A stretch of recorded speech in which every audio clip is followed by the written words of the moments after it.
Podcast C2 català.cat, episodi 37è, el podcast que t'ajuda a provar el C2 i a comunicar-te en català correcte.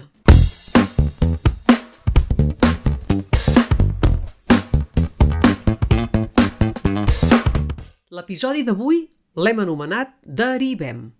Derivem perquè avui et proposem una activitat en què has de crear derivats verbals, o sigui, verbs, a partir d'un substantiu que et direm. És a dir, et direm un substantiu, o un nom, que és el mateix, i n'hauràs de fer un verb. Per què et proposem aquesta activitat? Te la proposem perquè si et presentes a l'examen del nivell C2 de català de CIFALC, hauràs de fer un exercici d'aquesta tipologia i, per tant, et convé familiaritzar-t'hi. I si no t'hi presentes, també t'anirà bé. T'anirà bé per aprendre a expressar-te amb més precisió. Comencem.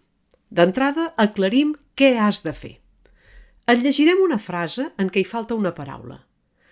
Aquesta paraula és un verb que tu hauràs de crear, que hauràs de derivar d'un nom o substantiu que et direm. Per exemple, has de crear un derivat verbal del nom cua i ha d'encaixar a la frase la polèmica per tot el que va dir públicament encara cueja, exactament. Cueja és del verb cuejar, que deriva del nom cua. T'ha quedat clar? Som-hi, doncs. Primera, fes un derivat verbal del nom nus, que encaixi al final de la frase si no vols que el mocador et voli, l'hauràs de nuar. Segona frase, fes un derivat verbal del nom parpella. Li ha entrat una brossa a l'ull i no para de parpellejar, exactament. Tercera, fes un derivat verbal del nom crit.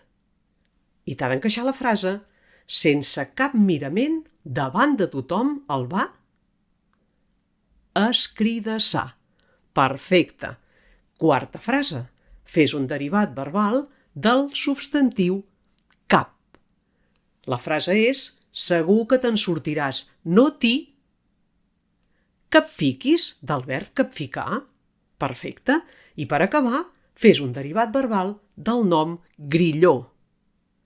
I t'ha d'encaixar la frase tenia llagues als turmells perquè el van engrillonar. Perfecte. Al començament t'hem dit que aquest tipus d'activitat ajuda a expressar-se amb més precisió. I és així. Per això, recomanem que, sempre que es pugui, fem servir el verb concret que designa una acció, en comptes de fer servir una forma més llarga amb un verb buit, un verb que no vol dir res, com realitzar o fer, seguit d'un nom.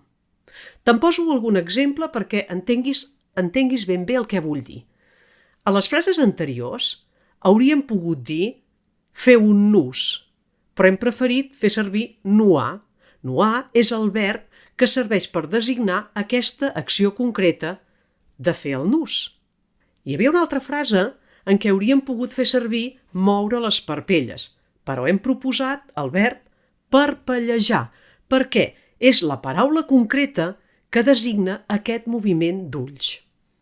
Seguirem practicant en d'altres episodis. Per això et convidem a subscriure't al nostre podcast. Si ho fas, podràs repassar els 36 episodis anteriors i no perdre't cap de nou.